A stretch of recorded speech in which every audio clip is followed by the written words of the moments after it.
that I was a little tiny boy with a hi-ho, the wind and the rain. The foolish thing was not a toy, for the rain it raineth every day. With a hi-ho, the wind and the rain.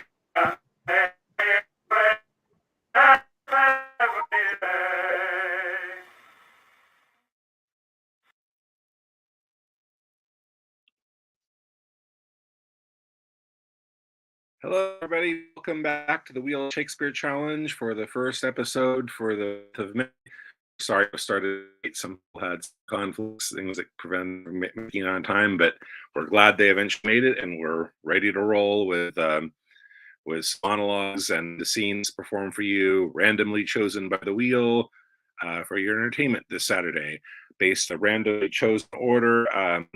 Henry is going to perform for you first, and then so he's up and I'm on deck. I'll go after Henry. Got to bring up the wheel to see what he's going to do for you.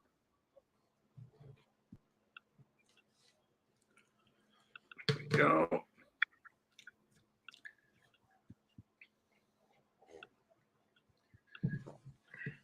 Okay, spinning for Henry. That's me. Let's see who I'm going to be. Henry, we are glad that this falls one. I can't see it on. Oh, there we are. What is it? The Henry V, Act 1, Scene 2, the Ten of Balls one at the beginning. We are glad the Dauphin is. Got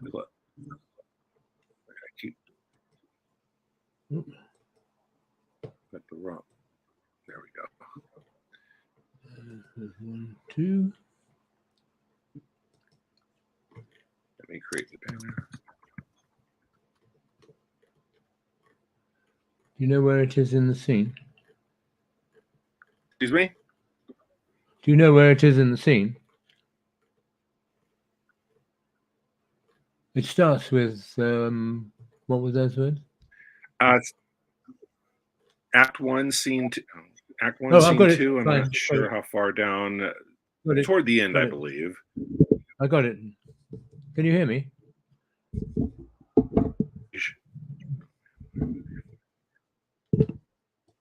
Yes, I've got it. Can you hear me? Mark? Yeah, I can hear you. So take my Right. seconds, and then whenever you're ready, good.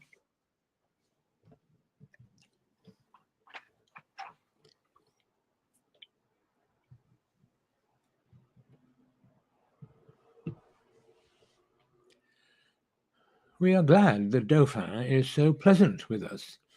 His present and your pains we thank you for. When we have marched our rackets to these balls, we will, in France, by God's grace, play a set, shall strike his father's crown into the hazard. Tell him he hath made a match with such a wrangler that all the courts of France will be disturbed with chases, and we understand him well. How he comes o'er us with our wilder days, not measuring what use we made of them. We never valued this poor seat of England, and therefore, living hence, did give ourselves to barbarous license, as 'tis ever common that men are merriest when they are from home. But tell the Dauphin I will keep my state, be like a king, and show my sail of greatness when I do rouse me in the throne of France. For that I have laid by my majesty and plodded like a man for working days, but I will rise there with so full a glory that I will dazzle all the eyes of France, yea, strike the Dauphin blind to look on us, and tell the pleasant prince his mock of his hath turned his balls to gunstones, and his soul shall stand sore charged for the wasteful vengeance that shall fly with them.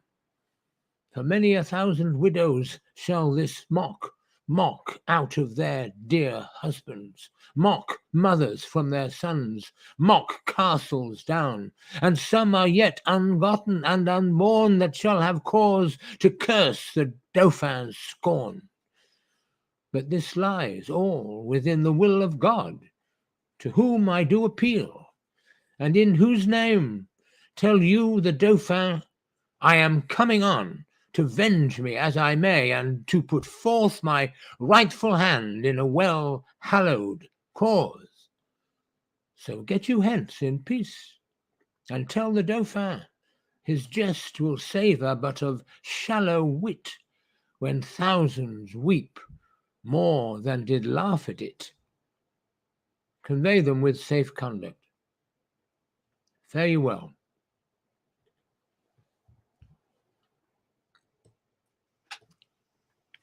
Okay, very nice. So it's my turn now. Maggie is on deck. She'll go after I do.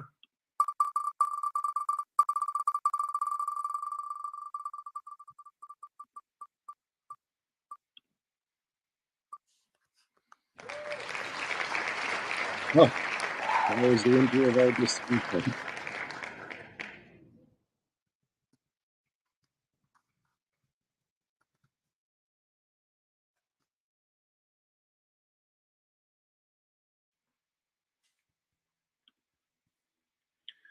Can practically do this one off book, but not quite, so I'll bring it up just to be safe.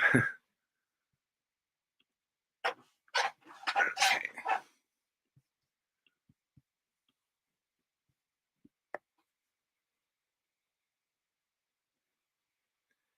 Now is the winter of our discontent made glorious summer by this sun of York, and all the clouds that lowered upon our house in the deep bosom of the ocean buried. Now are our brows bound with victorious wreaths, our bruised arms hung up for monuments, our stern alarums changed to merry meetings, our dreadful marches to delightful measures. Grim-visaged war hath smoothed his wrinkled front, and now, instead of mounting barbed steeds to fright the souls of fearful adversaries, he capers nimbly in a lady's chamber, to the lascivious pleasing of a lute. But I, that am not shaped for sportive tricks, nor made to court an amorous looking glass, I, that am rudely stamped and want love's majesty to strut before a wanton ambling nymph, I, that am curtailed with this fair proportion, sheeted a feature by dissembling nature, unformed, unfinished, sent before my time into this breathing world, so lamely and unfashionable that dogs bark at me as I halt by them. Why, I, in this weak, piping time of peace, have no delight to pass away the time, unless to spy my shadow in the sun, and descant on mine own deformity. And therefore, since I cannot prove a lover to entertain these farewell spoken days, I am determined to prove a villain, and hate the idle pleasures of these days. Plots have I laid, inductions dangerous, by drunken prophecies, libels, and dreams, to set my brother Clarence and the king in deadly hate the one against the other. And if King Edward be as true and just as I am subtle, false, and treacherous, this day should Clarence closely be mewed up about a prophecy which says that G, of Edward's heirs, the murderer shall be. Dive thoughts down to my soul. Here Clarence comes. Okay. So Maggie, you're up, and then John, and then we'll spin for some scenes. Okay, so Maggie is going to do.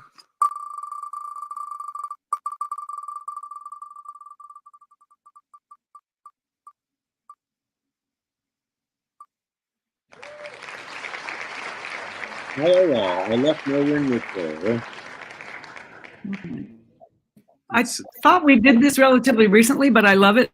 Great. Okay, 12th night. Let me find it. Two. Act 2. Yeah, Act 2, Scene 2. Just after Malvolio leaves. Very much. Very fun. Act 2. Act 2, Scene 2, you said, correct? Yes. Okay. Okay, whenever you're ready. Okay. I left no ring with her. What means this lady? Forbid my outside have not charmed her. She made good view of me. Indeed, so much that sure methought had lost her tongue, for she did speak arts distractedly.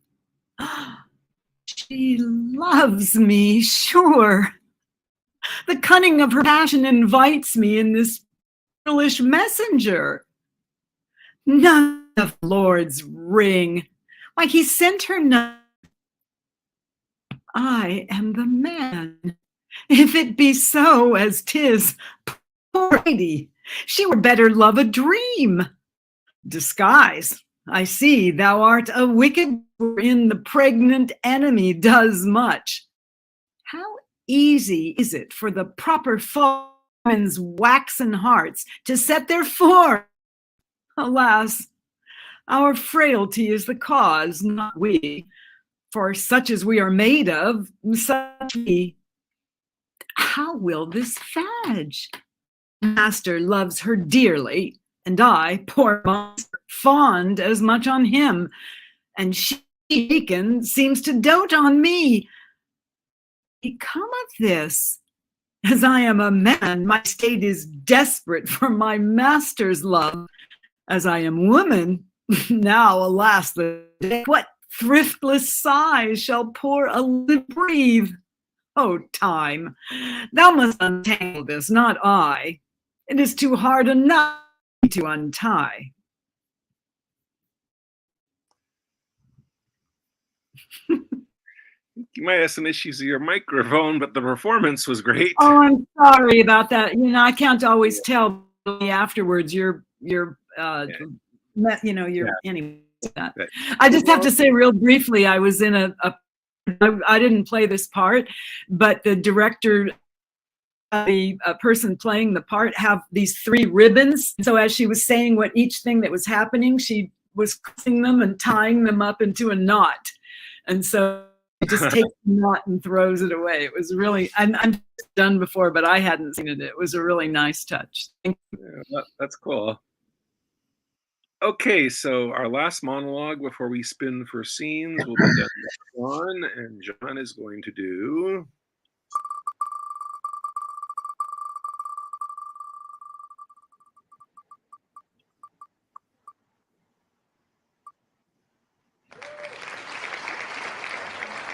Richmond. This is the closing monologue of. It's funny.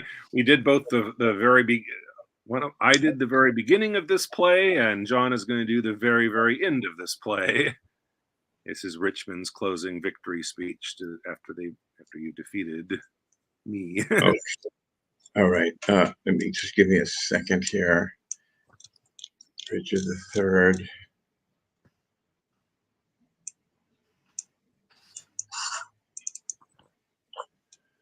Five. Yeah, the very end of the play. Okay.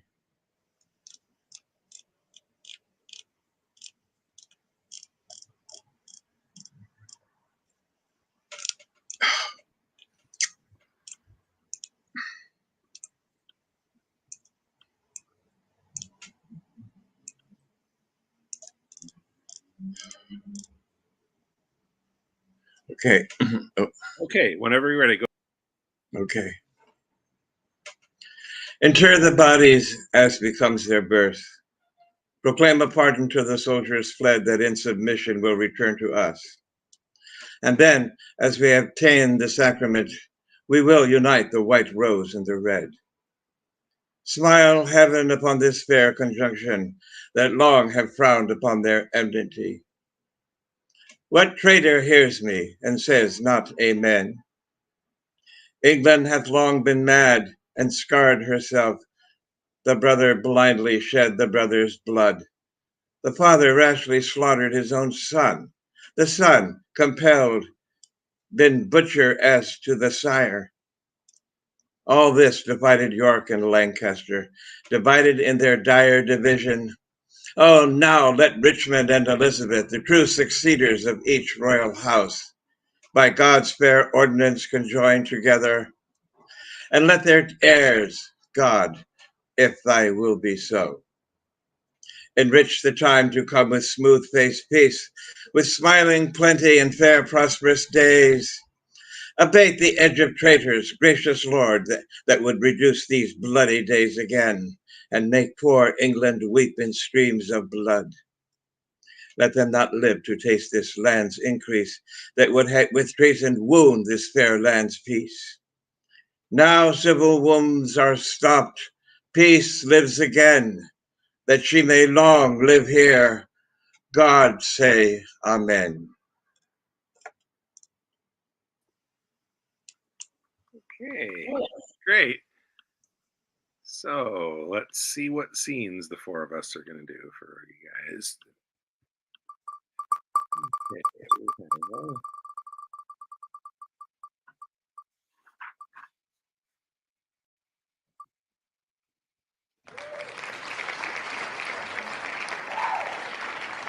Anthony Cleopatra, Act 1.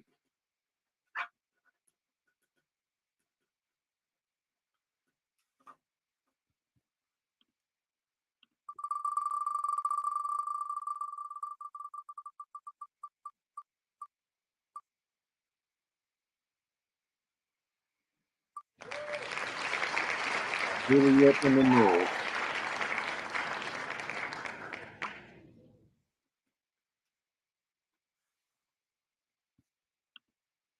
That's Act 3, Scene 2. So Juliet, the Nurse, Antony, and Cleopatra. So John gets the first choice. John, what would you like? I guess Antony.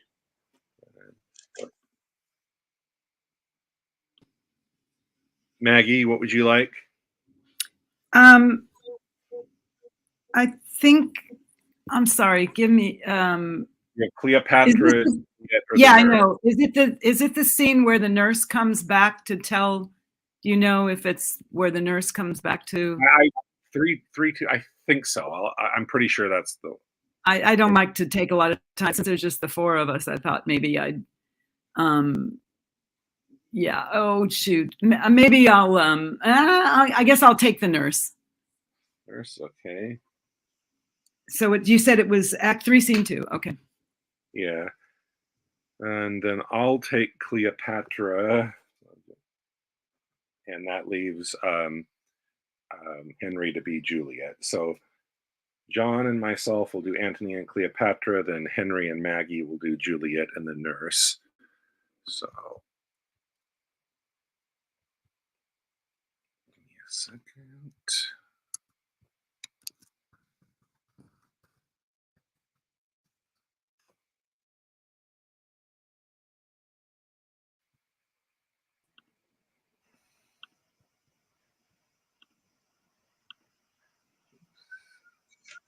That's Act 1.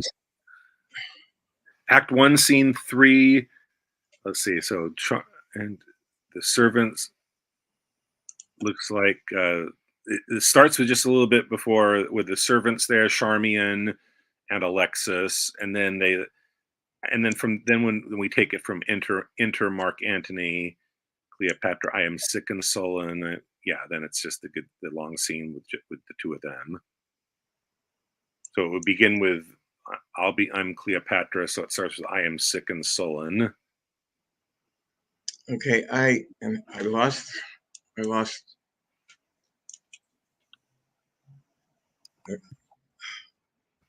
lost my Shakespeare page. I guess I have to try to bring it up again now. Okay. What happened to it? Okay. Shouldn't take long here. What was the action scene again, please? Act 1, Scene 3. Okay, thank you. Looking. Where are you? Okay, there you are. Cleopatra. Antony and Cleopatra. Act 1, Scene 3. Yeah. Okay. There's a bit with Charmian and Alexis, and then Charmian says, "Here comes Antony," and then it's just the two of them. "I am sick and sullen. I'm sorry to give breathing to my purpose." Okay, yeah, I'm there. I've Okay. got it now. So I'll start us off. "I am sick and sullen. I am sorry to give breathing to my purpose. Help me away, dear Charmian. I shall fall. It cannot be thus long. The sides of nature will not sustain it. Now, my dearest queen, Pray you, stand further from me. what's the matter? I know, by that same eye, there's some good news, which she had never given you leave to come. Let her not say 'tis I that keep you here. I have no power upon you. Hers The you gods, the gods best know. Oh, never was there queen so mightily betrayed, yet at the first I saw the treasons planted. Cleopatra, Why should I think you can be mine and true, though you in swearing shake the throned gods who have been false to Fulvia? Riotous madness to be entangled with those mouth-wide vows which break themselves in swearing. most sweet queen, Nay, pray you, seek no color for your going, but bid farewell and go. When you sued staying, then was the time for words. No going then. Eternity was in our lips and eyes, bliss in our brows bent. None our parts so poor, but was a race of heaven. They are so still. Thou, the greatest soldier of the world, art turned the greatest liar. how now, lady? I would I had thy inches. Thou shouldst know there were a heart in Egypt. Hear me, queen. The strong necessity of time commands our services a while, but my full heart remains in use with you. Our Italy shines o'er with civil swords. Sextus Pompeius makes his approaches to the port of Rome. Equality of two domestic powers breeds scrupulous faction. The hated grown to strength are newly grown to love, and condemned Pompey, rich in his father's honor, creeps apace. Into the hearts of such as have not thrived upon the present state, most numbers threaten, and quietness, growing sick of rest, would purge by any desperate change. My more particular, and that which most with you should sate my going, is Fulvia's death. Though age from folly could not give me freedom, it does from childishness. Can Fulvia die? She is dead, my queen. Look here, and at that sovereign leisure read the garboils she awaked, and the last best. See when she and where she died. Oh, most false love, where be the sacred vials thou shouldst fill with sorrowful water. Now I see. In Fulvia's death, how mine received shall be. Quarrel no more, but be prepared to know the purposes I bear, which are, or cease as you shall give the advice. By the fire that quickens Nilus slime, I go from hence, the soldier, servant, making peace or war as thou affectst. Cut my lace, Charmian. Come. But let it be. I am quickly ill and well, so Antony loves. My precious queen, forbear, and give true evidence to his love, which stands as honorable trial. So Fulvia told me. I prithee turn aside and weep for her, then bid adieu to me, and say the tears belong to Egypt. Good now, play one scene of excellent dissembling, and let it look like perfect honor. You'll heat my blood no more. You can do better yet, but this is meetly. Now, by my sword. And target. Still he mends. But this is not the best. Look, prithee, Charmian, how this Herculean Roman does become the carriage of his chafe. I'll leave you, lady. Courteous lord, one word. Sir, you and I must part, but that's not it. Sir, you and I have loved, but there's not it. That you know well. Something it is I would, oh my oblivion is a very Antony, and I am all forgotten. But that your royalty holds idleness your subjects, I should take you for idleness itself. 'Tis sweating labor to bear such idleness so near the heart as Cleopatra this. But, sir, forgive me, since my becomings kill me. When they do not, I well to you. Your honor calls you hence. Therefore, be deaf to my unpitied folly, and all the gods go with you. Upon your sword sit laurel victory, and smooth success be strewn before your feet. Let us go. Come.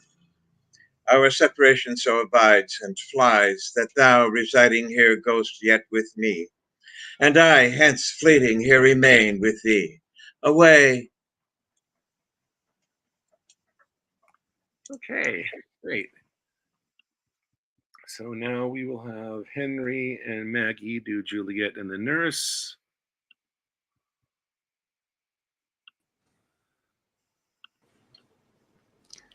And you two are ready to go? Yeah, we're going to start with Juliet, I, me, what news? Okay. So whenever you're ready, go. Oh, where are we starting? We're starting when the nurse comes in. So, Oh, I see. yeah, so you'll just start with I, me, what news? Oh, okay. Why are we doing that? Is that what it said? Well, just because it's supposed to be between the two of them. So I figured we'd start where they actually interact. I see. Oh, never mind. Yeah, just go. You start from there. I'll turn my camera off for now. Or Mark can turn my camera off. Mark can take you out,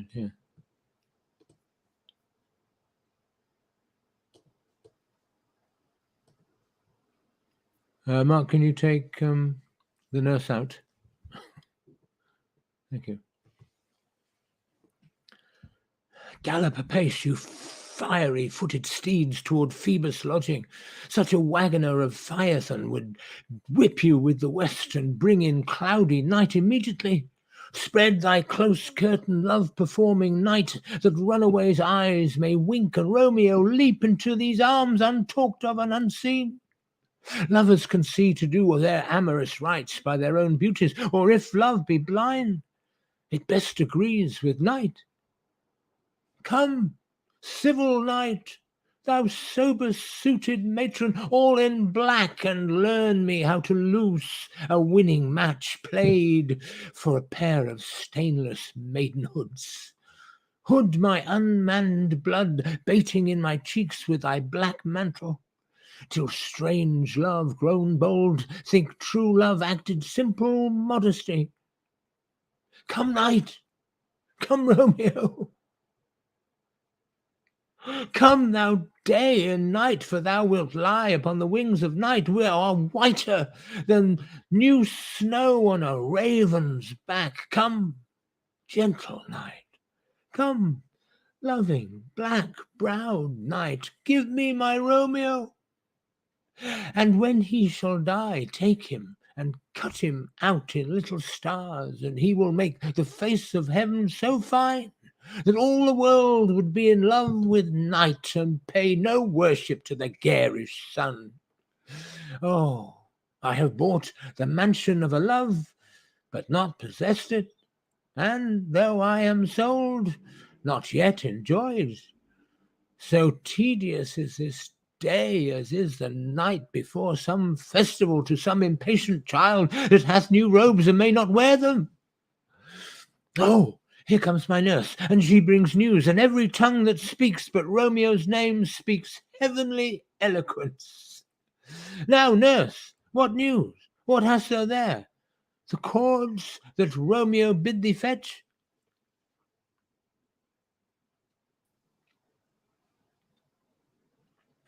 Can you hear me? Oh, Yes. sorry. Okay. Aye, the chords.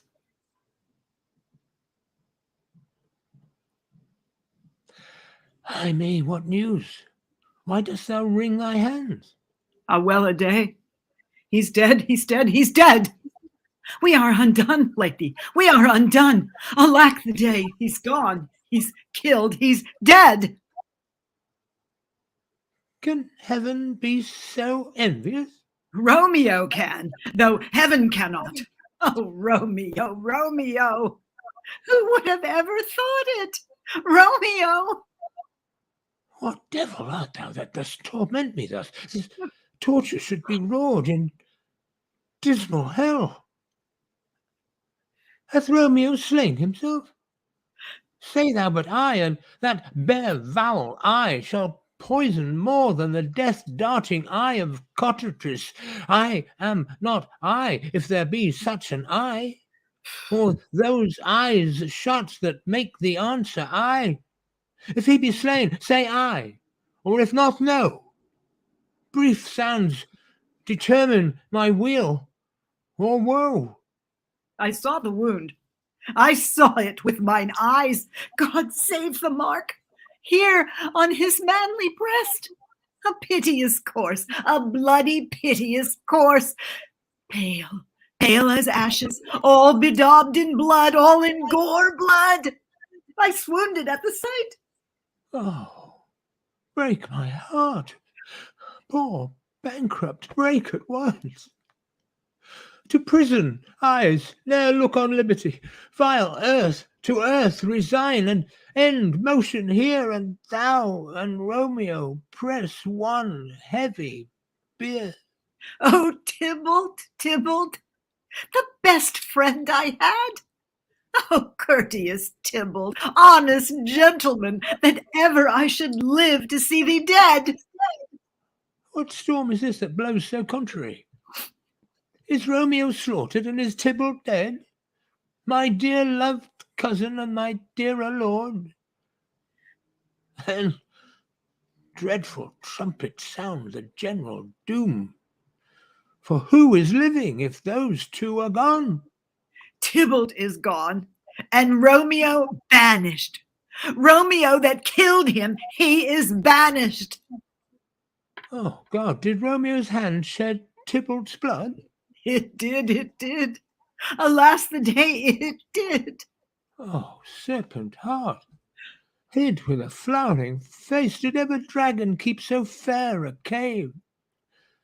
Beautiful, tyrant, fiend, angelical, dove-feathered raven, wolvish, ravening lamb, despised substance of divinest show, just opposite to what thou justly seemst, a damned saint, an honourable villain.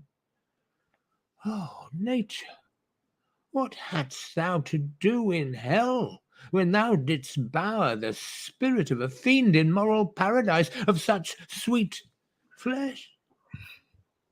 Was ever book containing such vile matter so fairly bound? Oh, that deceit should dwell in such a gorgeous palace. There's no trust, no faith, no honesty in men. All perjured, all forsworn, all naught, all dissemblers.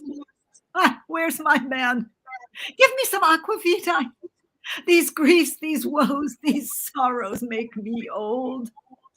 Shame come to Romeo. Blistered be thy tongue for such a wish. He was not born to shame. Upon his brow shame is a shame to sit.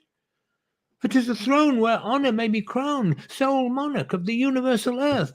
Oh, what a beast was I to chide at him! Will you speak well of him that killed your cousin? Shall I speak ill of him that is my husband? Oh, poor my lord, what tongue shall smooth thy name when I, thy 3 hours' wife, have mangled it? But wherefore, villain, didst thou kill my cousin? That villain cousin would have killed my husband. Back, foolish tears. Back to your native spring, your tributary drops belong to woe, which you mistaking offer up to joy.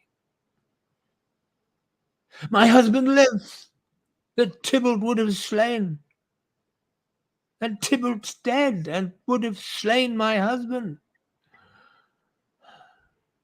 All this is comfort. Wherefore weep I then? Some word there was worser than Tybalt's death that murdered me. I would forget it fain, but oh, it presses to my memory like damned guilt deeds to sinners' minds. Tybalt is dead, and Romeo banished, hath slain 10,000 Tybalts. Tybalt's death was woe enough if it had ended there, or if so sour woe delights in friendship, and needly will be ranked with other griefs. Why followed not when she said, Tybalt's dead? Thy father or thy mother, nay, or both, which modern lamentations might have moved. But with a rearward following Tybalt's death, Romeo is banished. Speak that word, 'tis father, mother, Tybalt, Romeo, Juliet, all slain, all dead. Romeo is banished. There is no end, no limit, measure bound in that word's death. No words can that woe sound. Where is my father and my mother, nurse? Way over Tybalt's course. Will you go to them? I will bring you thither. Wash they his wounds with tears. Mine shall be spent when theirs are dry for Romeo's banishment. Take up those cords. Poor ropes you are beguiled, both you and I. For Romeo is exiled. He made you for a highway to my bed. But I, a maid, died maiden, widowed. Come, cords, come, nurse, I'll to my wedding bed. And death, not Romeo, take my maidenhead. Hie you to your chamber. I'll find Romeo to comfort you. I wot well where he is. Hark ye, your Romeo will be here tonight. I'll to him. He is hid at Lawrence' cell. Oh, find him, give him this ring to my true knight, and bid him come to take his last farewell.